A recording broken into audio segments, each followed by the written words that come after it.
Good morning. How's your Saturday morning?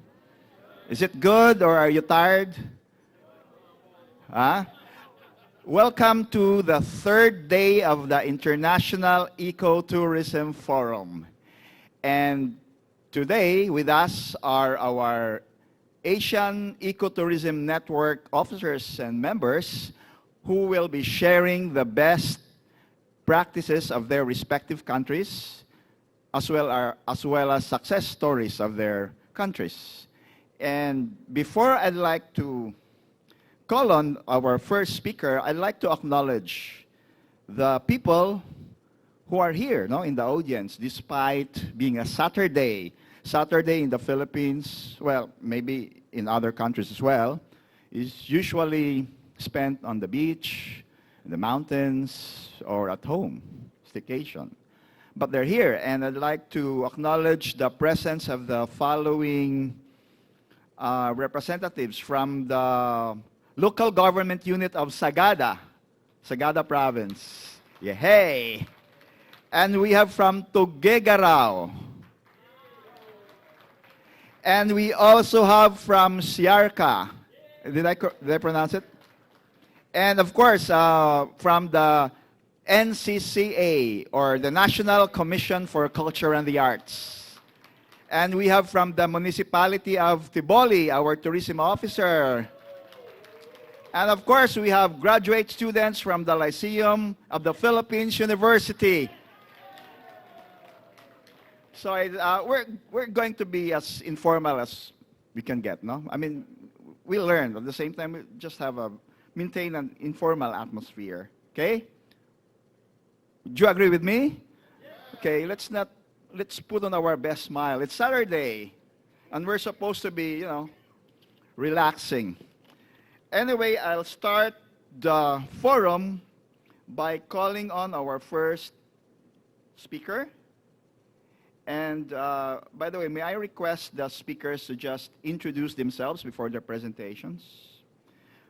Okay, so to talk about community-based ecotourism planning in Indonesia.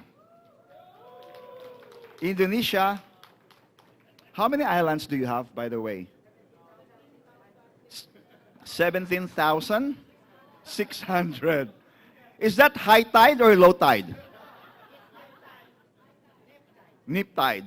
What's the difference between nip tide and spring tide? Anyway, may I call on one of AAN's board of, is she in the board officer or member? Okay, soon to be. Anyway, may I call on? Let's give our warm round of applause to Wita Simatupang.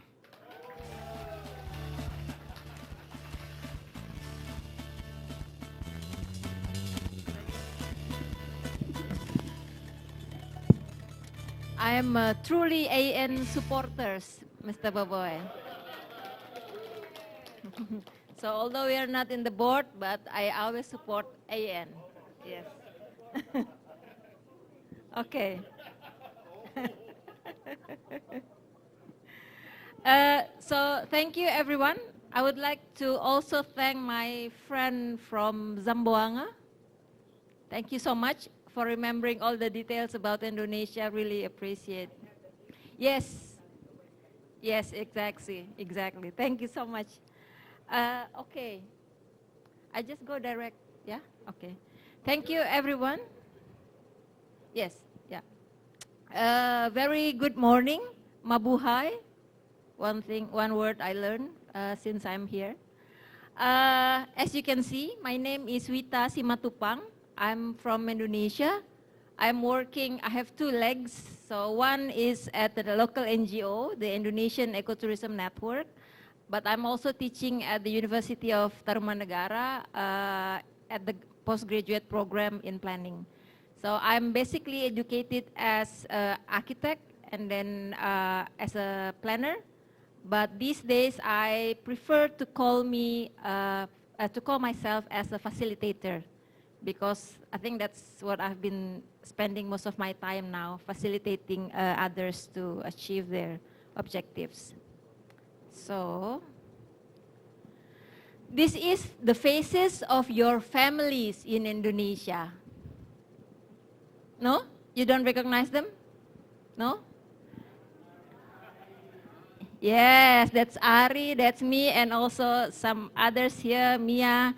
So this is what we call Indeconians. This is the faces of our organizations. These are your families. When you go to Indonesia, be sure that just visit Indecon and you will be welcome as families. Applause? Okay. So as Ari mentioned the other day, Indecon is a small NGO in Indonesia. We try to keep under 20 people, and basically what we do is that we facilitate sustainable tourism development. Of course, within that include ecotourism. We work a lot in helping our stakeholders to plan their development, and we also helping them and taking them to the next level, which means training, capacity building, and all these sort of things. And we also perform a very important role. We try to link our network to the global network. That's why we are here now, not only in Indecon, but we also take two tour operators from Kalimantan. So we hope that this is a good opportunity for them to embark themselves to the global network. But actually Indecon itself is beyond those 20 faces, because we are basically a network of community groups, tour operators, tour organizers at the community level. We have local government units, community enterprises. These are the logos of our networks. Some of them, because I don't have all of them with me last night.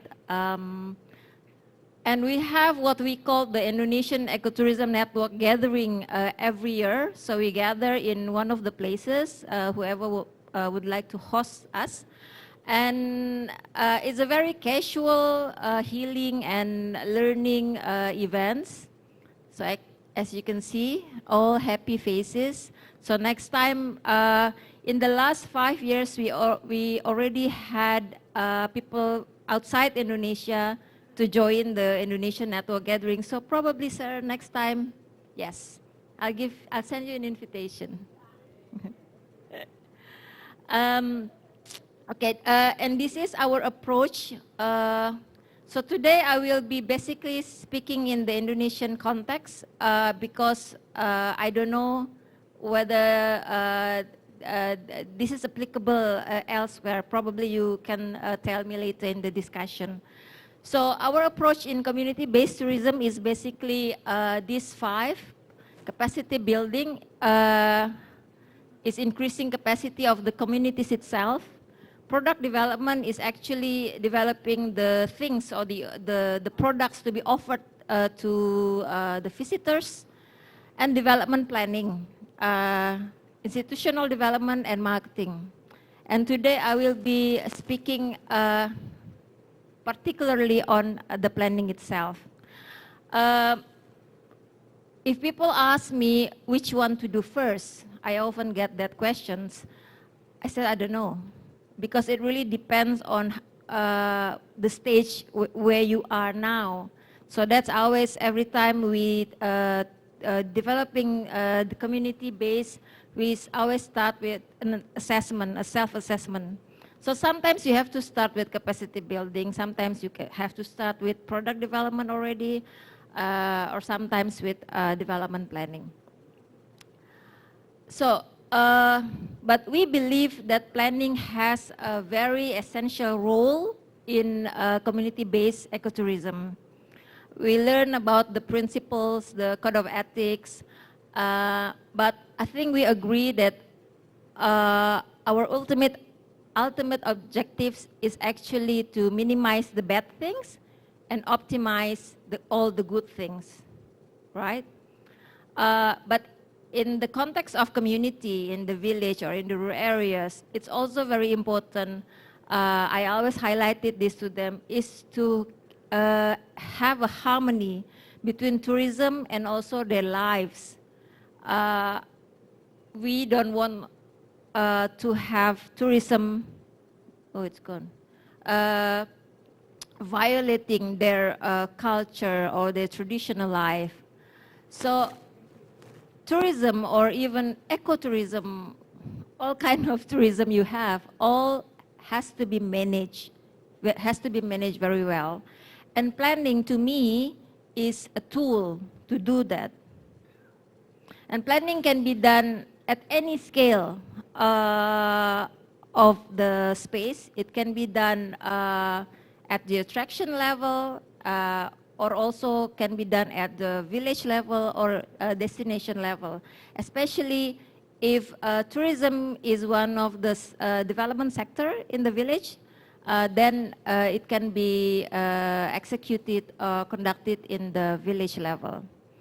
And of course, we have all the standards and guidelines that can be used to do this planning, all the indicators. And okay, so I am often confronted with these questions. Why? Or why bother? Or should we? And my answer is, I try to make it simple and I said, no, you don't have to, but if you can, and then why not? Because I see, or we see, planning is, because often happen that planning is looked as a document to justify development projects in your village or in your destination. But actually, it is a way to bend the process, because tourism will happen anyway, right? Will grow anyway, despite of you do planning or not. But it is it can be used as a mean to gather all the resources, all the people to effectively achieve your objectives. So from resources to objectives, that's how we use planning. So in this sense, the process is also important. We highly appreciate the planning process because we think it is more or at least similarly important with the result itself, because results can be changed or reviewed, but the process itself is a big learning experiences for the community. So this is what I learned at school. When you do planning, you do preparation, data collection, data compilation, data analysis, meetings, goal formulation, and so on. This is what I learned at school.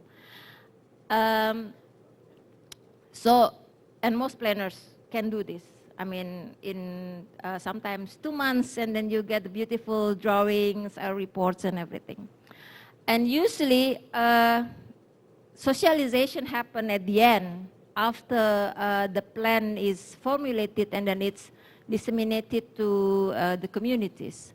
So what we always try to do is first to integrate capacity building in the process. So we use the planning activities as a mean or as media, as an event to educate communities about sustainable tourism or about ecotourism. So by doing the analysis, the data collection, they learn what attraction is and how to make products and all these things. And we also integrate this dissemination process to the stakeholders. We don't do that at the end, but we do that since the very beginning. Because we believe that when people understand what we are doing, they can engage better in the process. So this really contributes to the success of planning itself. The challenge is actually, one of the challenges is actually to have communities as development agents. At least in the Indonesian context, from the village government, because Indonesia has been under the centralized government for so many years, I don't know. But in the last, since 2009, we changed into decentralized government. So it's such a sudden change, but the local government and also the communities, they have insufficient understanding. So it's from don't have to do anything, and then becoming, able to do everything. You have all the money and all the power in your hands, but you don't have to do, you don't know what to do. And also because planning itself the process itself is very abstract to local communities. It's intangible. So very little acknowledgement in the budget and also human resources in the village allocated for planning itself. And from the local community side, many people are looking for tangible results. So when we ask them to do all this process, it's just so long and so time consuming, and then they often said, why bother? It's always quicker to directly implement, So that is the challenge, because participatory planning does consume relatively high amount of time and human resources. But I always said that the gain outweighs the cost, And also because of this, we hardly get support from third parties. So frankly speaking, nobody wants to finance planning activities. It's not sexy because it doesn't make buildings, no produce goods at the end of the day. But this is another challenge that, because I'm also a lecturer, that we often ignore, is from the planner side. Not many planners are interested into doing community-based ecotourism planning. It's always quicker to do it by ourselves, Why bother, having all these FGDs and meetings and community gatherings. So I always speak to my colleague planning lecturers that we have to question our roles. We have to teach ourselves or our students beyond planning, but to facilitate others to engage in planning. Otherwise, we're going nowhere. So now, these days, planning program is still heavily done by experts, by us, by planning experts. And our values are sometimes different with the community's value. So, and I would say that sometimes they have little respect of the values of the community. So this create gaps.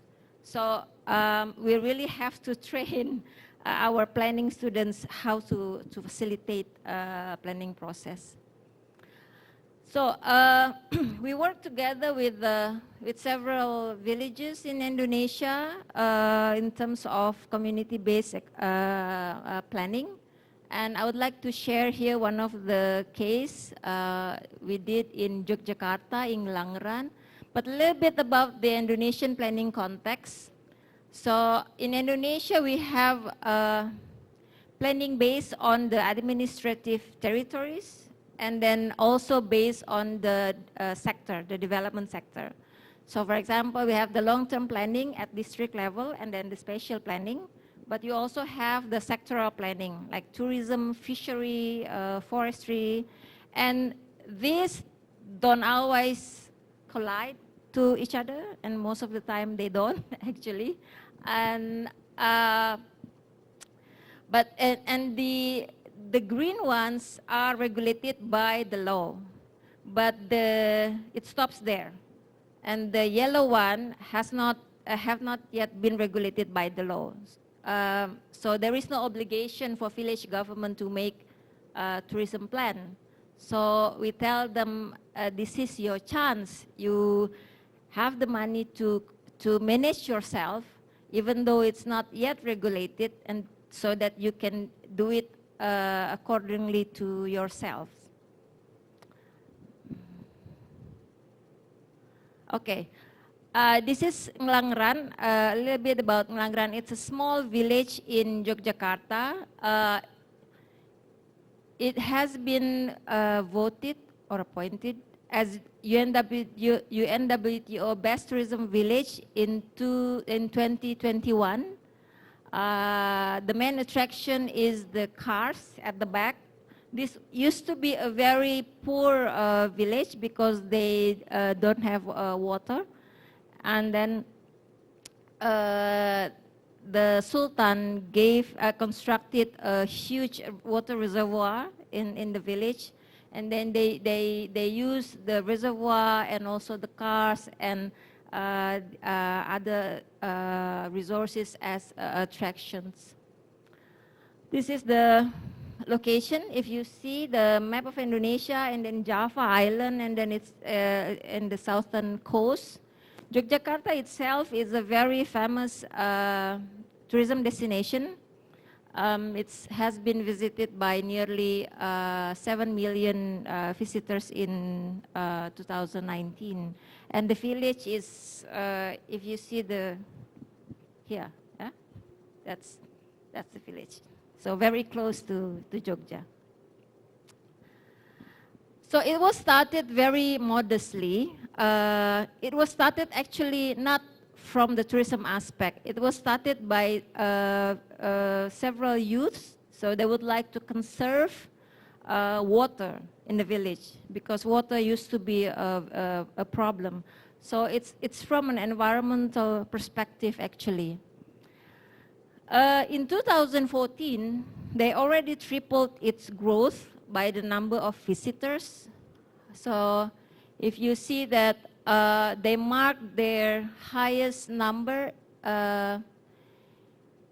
in 2015, yeah? 15, right? Oh, 14, 325,000. So we started to work with them around that time, and they said it's starting to be overwhelming. So they would like to change. So we work with them to change the product profile.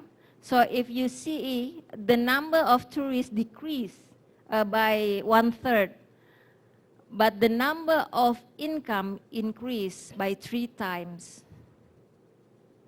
So this has been looked as a great success for Ngelangran. I mean, it's like one of the best in Indonesia, one of the best in the world because it's voted by the UNWTO. So, but they have some major issues, and then they contact us, and then they would like to, they have some big questions. One is how to control it. Because now, after getting very famous, they have huge appreciation. It's like everybody wants to help this village. The CSR programs, the development, the national government budget, and then everybody wants to help. And then, but how? I mean, how to select which one is good for you? And even this is new. This is a village, right? You see see the road and then the rice fields. And this is the latest one. The government constructed this road in the means of improving accessibility to tourism destination. So now they have big buses coming to the village, parking. And to me, it's very interesting to see how the local communities also use the space. If you go there in the morning, you will see these ladies drying their rice and all the crops on the road, yeah, and then very, motorcycle and then buses. So it's very interesting. The second questions they have is how to distribute it, to distribute the benefit. Because you see the previous number, yeah, the 300,000, 100,000, but actually all are concentrated on the red pentagon, the tourism activities and the facilities. So this had created a jealousy among, other sub-village, among community groups. I want to do it as well. I want to have that also in my place. So this is a big issues among themselves. And also the third big issues they have is how to engage more, because it was started like 20 years ago by the youth, but now they are getting older, right? And these days, they started harshly, difficult, but now it has been very famous, and tourism is like an instant cash. You can get, well, not easy, you can get money from tourism relatively easy. So it is very challenging to engage community and especially youths to think about sustainability, these principles, because yeah, they would like, they can get it easily. So speaking about institutional development, capacity development, and planning also, it's a challenge for them. Yeah, so we have been working with them since a couple months ago, providing capacity building as an integrated part of planning. We try to do as much as possible participatory process with everybody in the village.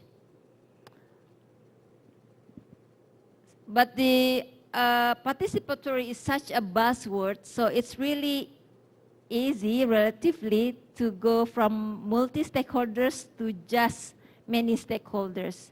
So it's very important for us to get to know who the communities are, because then we can find whom we have to talk to or whom to engage and how.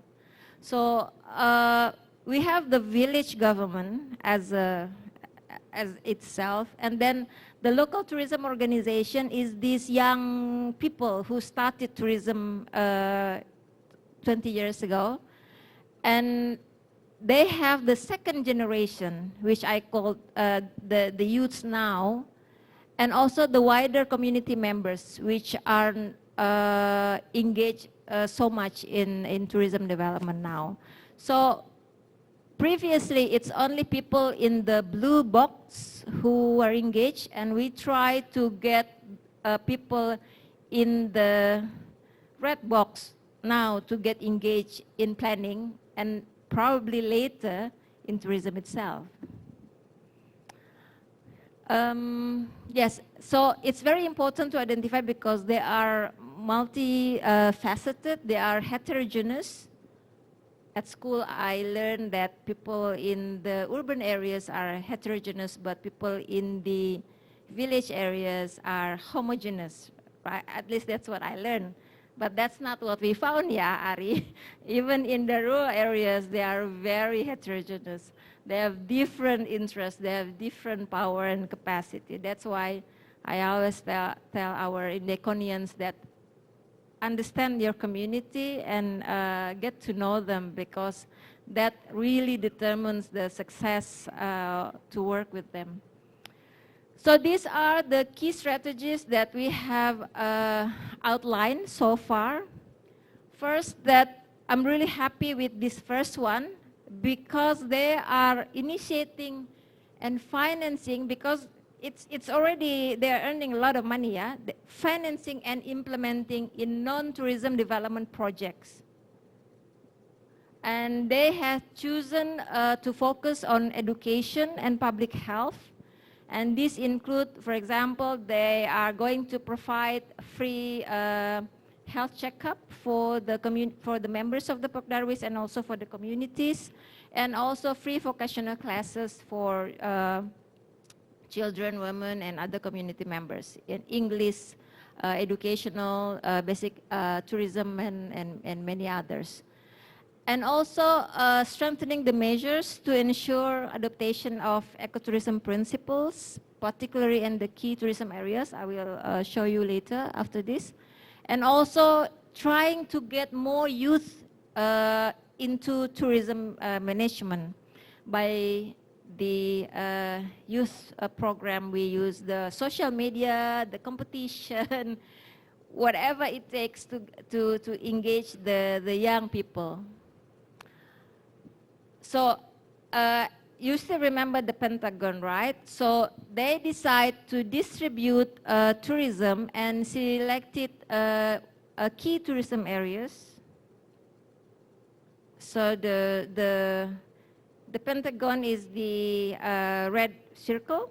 So that's the key, the key areas where the facilities like the reception, the tickets are located, and all these, the other fours, and thematic for each of them.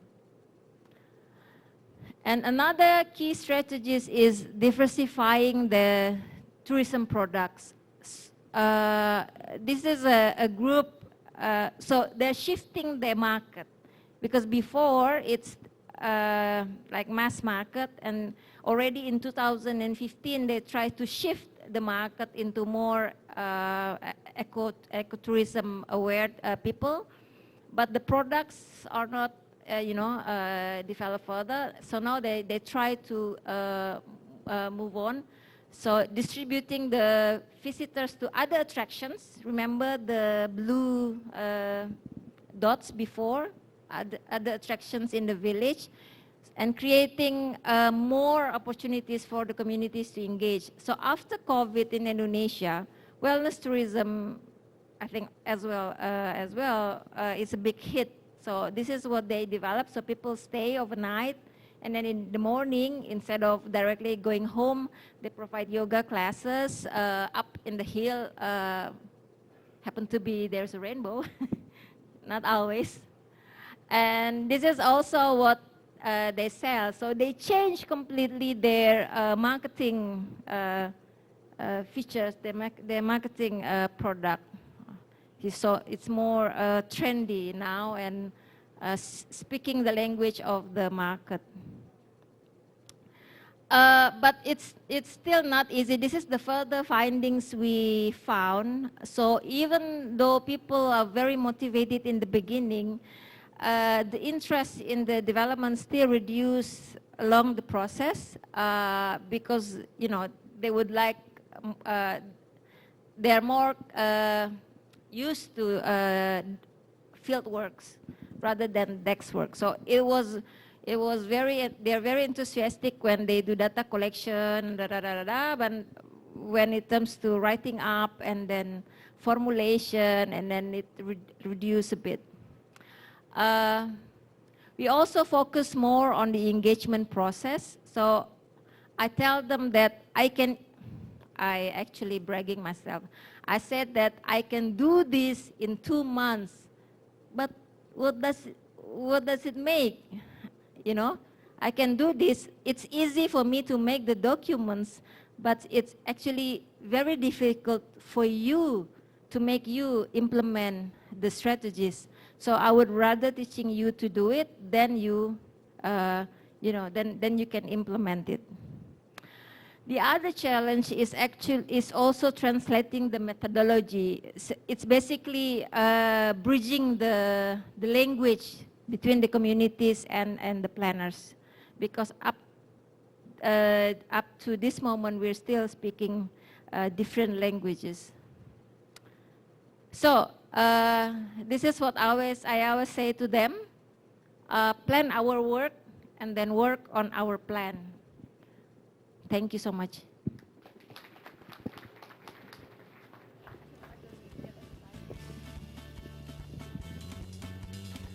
Terima kasih, Wita. So, yes, she ended her presentation by saying, plan our work on our plan. And if I may add, there's also a saying that says, plans are nothing, but planning is everything.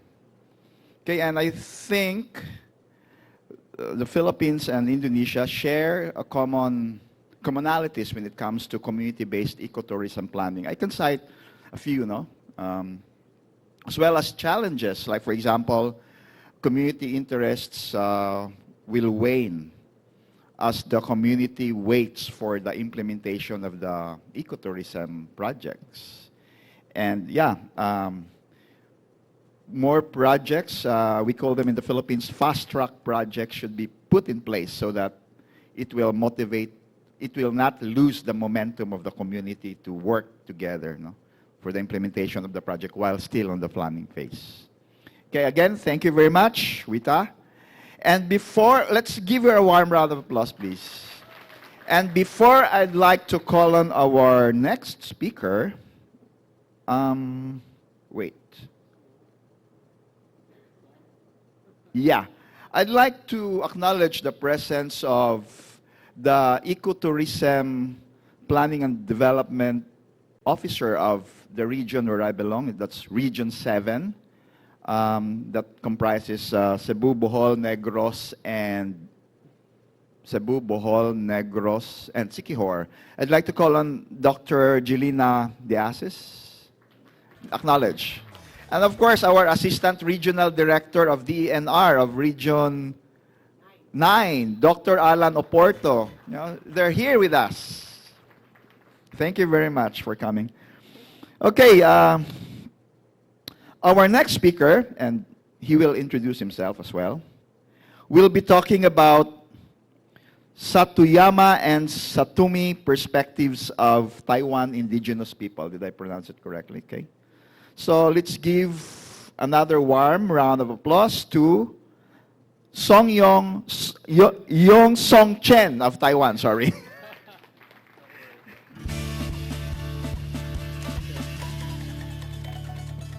Okay, thank you, Bobo, and everybody. Good morning. I think it's my pleasure being here to share some of my experience on the Aboriginal villages. So this is based on my original Oki Islands flying fish study. Actually, I'm beginning as a fishery scientist, but later I move on to be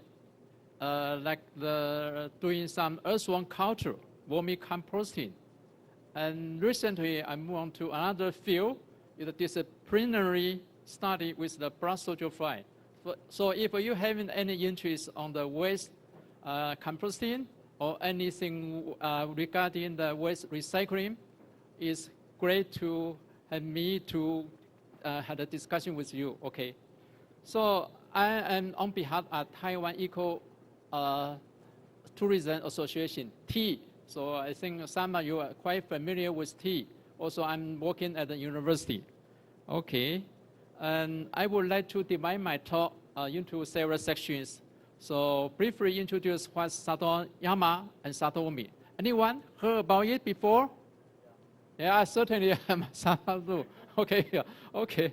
And I will also introduce some my own observation or experience with you. And finally, we'll make a brief summary.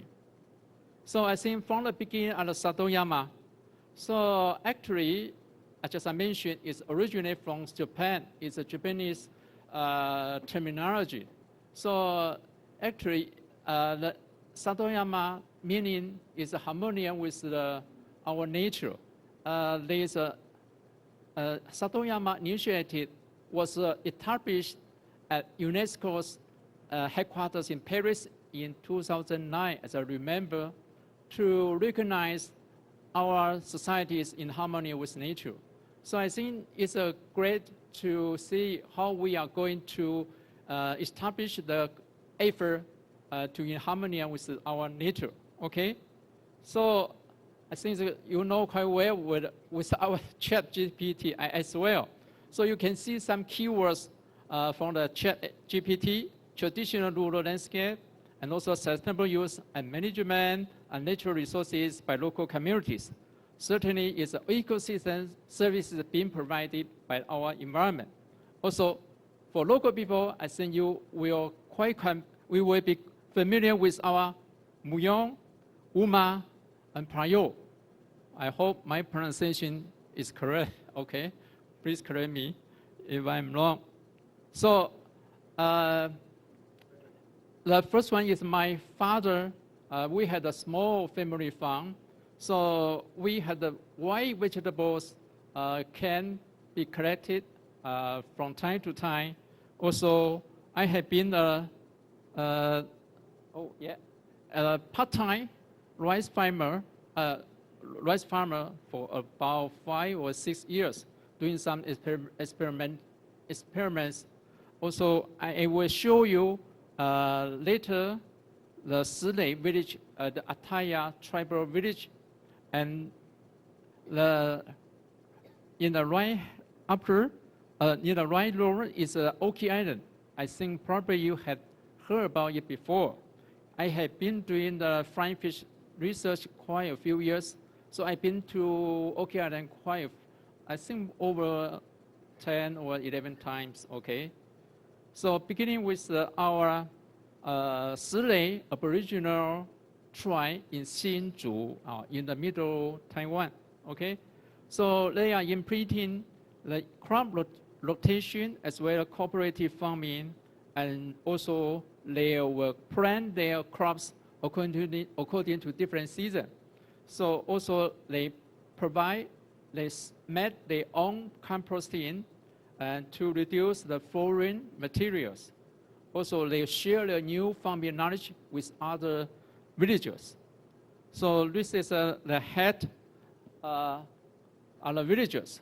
So they are doing some liquid composting. Also, it's a good index for the rhinoceros beetle. It's a larva, okay? So it's a good way to reduce, just I mentioned, the foreign materials. So also they are doing the crops like in the green ultra right here. So everything in the sustainable planting. So regarding Sato Umi is similar to Satoyama. But Satoyama means something related to the terrestrial area. But Sato Umi is a relation to the sea or marine side, okay? So we had two famous Aboriginal people is Amis and the Tao as well. They both are living by the sea. So particularly the Tao, they had a particular flying fish culture. Also, they had a big boat. Actually, it's a canoe. Ipanitika is a local term. And we can learn some waypoints of the Southern Ocean islands. Also, they have fine knitings, and then they had a very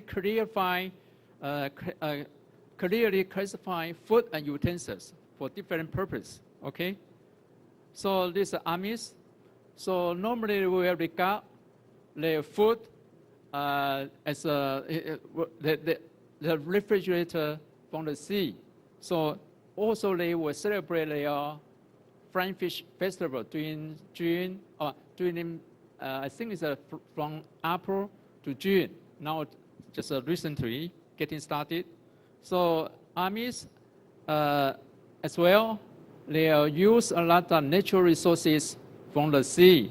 So you can see they're fishing, they are harvesting shellfish, and making good use of rami, a kind of fiber, you know, and shell ginger leaves, okay. And also flying fish is their very staple seafood.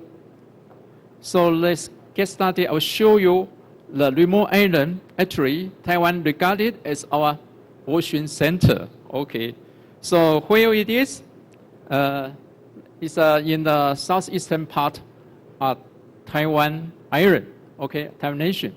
So actually not too big, 45 square meters, okay. There's a Ipanitika is a kind of canoe. So if you want to catch flying fish, you need a good boat, like this, the traditional fishing boat, okay.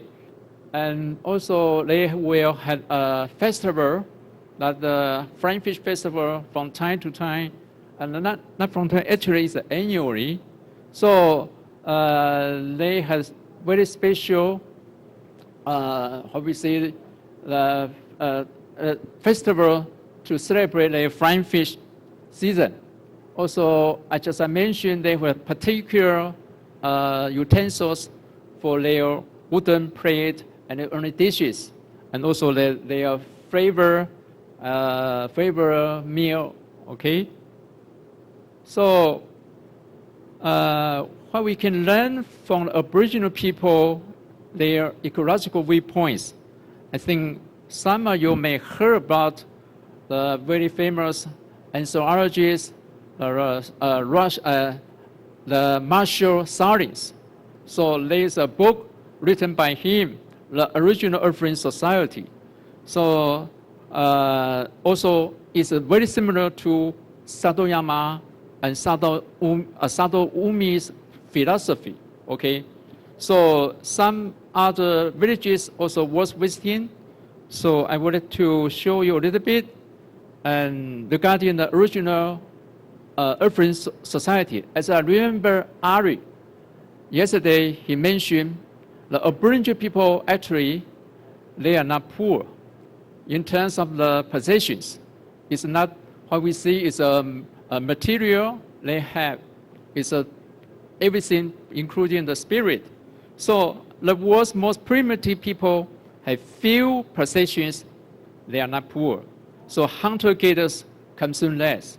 So it's a very good way for the consumption nowadays. And once may be easily satisfied either by producing much or design little. Okay?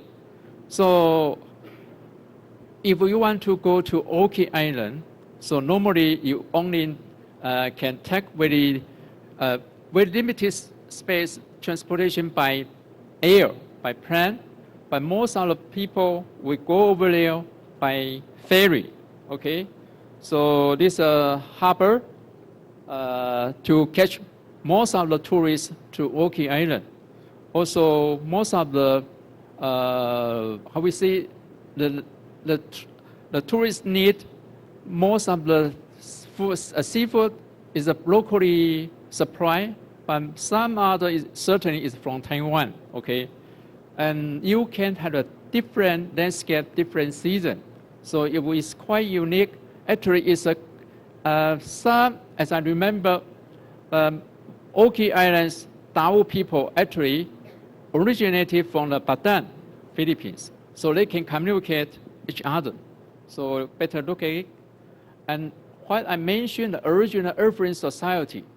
So they will have their own cattle, like the goat or the pigs. So normally if you go around in the island by motorcycle, be careful, you will encounter some pigs along the street. Okay. So normally they will raising their pigs in their backyard, in their garden. Okay. So still they still have their own principle. Also they still keep on fishing during the flying fish season. Okay. So that's the way they preserve the seafood. There's a famous writer, Shamban Lampuan, is right here. So they will, for Aboriginal people, they want to share their harvest to their villagers. So I think it's a good way to support each other. Okay. Also, the island, not so much resources, but they grow their own millet, also coconut, also some bananas. Also, they grow a lot of sweet potato and taros. They use taro to make ice cream. It's quite tasty. Also, the point, however, just like Vita just mentioned, if you got the instant money, something will go to the long way because in Orchid Island, there's a nuclear waste storage facility. So the Thai Power, our company, will contribute the rebating money to the island. So too much construction being built is in an unnecessary way. So I show you a little bit that it's a white crease right here. So actually, more and more what we see either in the stream or the creeks being built in the concrete way. So certainly it should be the natural like this one, okay, in the left-hand side, but it's decreasing. So that's a big problem. Okay, I think we need to do something, but actually, just if you got too much instant money, there's no way to go, okay? So also regarding the traditional customs, normally they were using the Ipanitica to catch flying fish, but nowadays getting more and more motorboat to catch the flying fish is more efficient. So also difficult to maintain the traditional customs or culture. Also to meet the demands of the tourists from the big island, Taiwan. So more B&B being built up. So that's another good way as well. So also the seafood demand is getting more and more. So also the fish will be caught in a smaller size. So that's why we know the fishing down the food way. Okay. So I think this is also some of the issues need to be considered. Also the waste. So normally you will get a lot of waste from the tourists. So usually I will bring back my tourists to the big island rather than leave it in the small island, in Orchid Island. So most of the tourists are doing the same way. So I think it's a good for ecotourism. However, we still have a lot of some issue to be concerned. So like the traditional boat, canoe.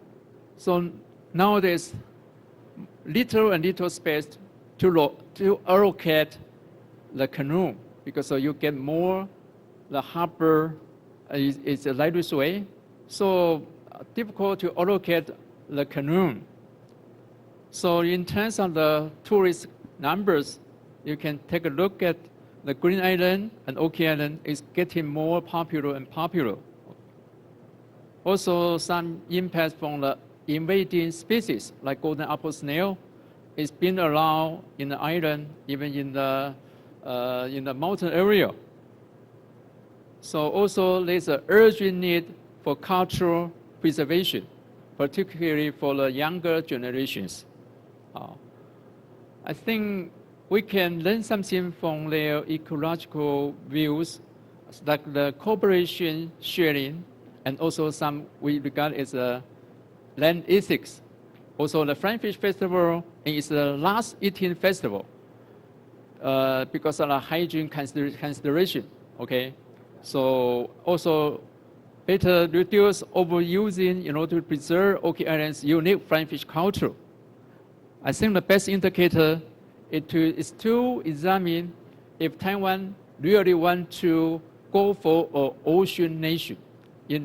Just take the example of the Oki Island. So regarding ecotourism, I think the good way to promote ecotourism in Oki Island is for the divers. If you go diving, I think you will have a better way of dealing with your tourism. So I think people go over there for diving, they will spend around 4, 5, 1 week. I mean, they will take a boat, and also you can rent the boat to look around and also to watch the island from the sea. I think that is a quite particular landscape, quite unique. So you can go over, you come over to Oki Island and different season, even it's a raining day, so you will see different landscape right here. So you can have a test on the tribal flavor meal. So like the flying fish, also some other seafood as well. So also you can join in the festival if you got a chance to do. Like the other tribal groups from Taiwan, they can also join the festival as well. Certainly, you can go for a night observation tour with the local guide.